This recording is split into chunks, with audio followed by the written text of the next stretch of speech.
Alors que l'avion commençait à pointer son hélice dans l'azur, à s'imposer dans les airs, les ingénieurs et les décideurs de l'époque ne juraient encore que par le ballon à air chaud. Tous les espoirs reposaient en fait sur ces baudruches aux formes variables pour transporter les foules d'un point à un autre du globe sans utiliser la route, le rail ou la mer.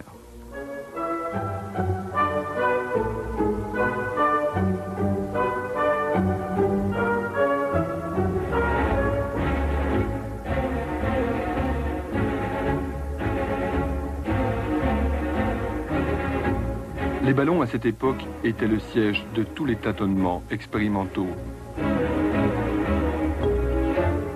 Auguste Piccard lui-même atteindra l'altitude record de 53 000 pieds.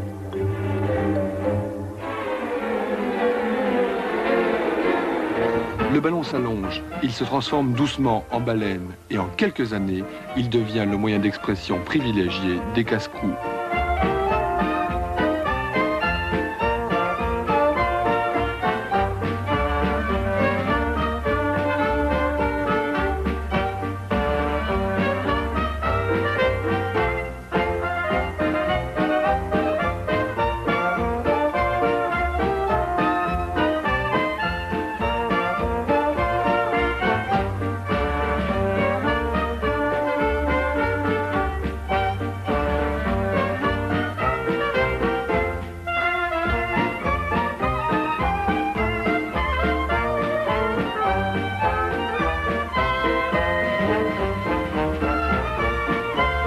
Dans les années 30, le dirigeable s'assagit.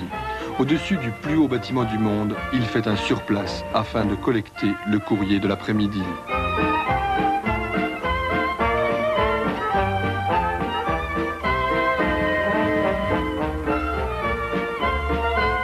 Pour démontrer encore son efficacité, il quitte le sommet de l'Empire State Building pour rejoindre en pleine mer un paquebot et cette fois livrer le courrier.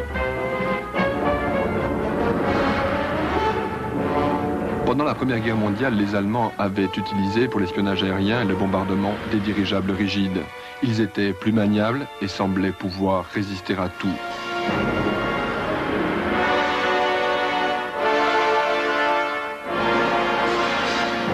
Le R-33 de fabrication anglaise en était la preuve vivante dans les années 20 après ce vol mouvementé au-dessus de la mer du Nord. En fait, il s'agissait d'un répit accordé par le destin. Le R-38, construit pour les Américains, explosa pendant son vol d'essai, plongea dans le fleuve Humber et tua 45 membres de son équipage.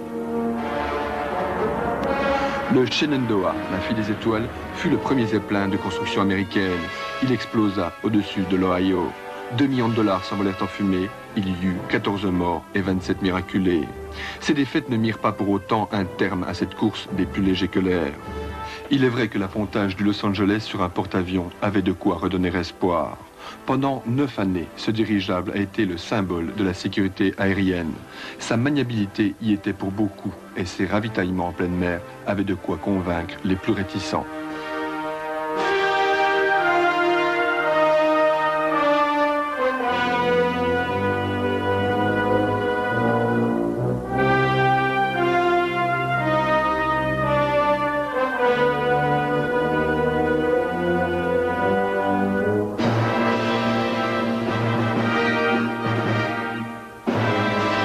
Mais le glas va sonner pour ces baleines des airs. 1937, l'Hindenburg, ce vaisseau de luxe rempli d'hydrogène par manque d'hélium, lâche ses amarres à Lakehurst, dans le New Jersey.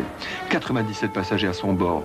Une étincelle, une petite étincelle, née d'un orage magnétique, va disloquer le géant, tuer des dizaines de personnes, anéantir des années de recherche et d'espoir. L'ère du dirigeable va s'achever avec la mort de son plus bel ambassadeur, l'Hindenburg.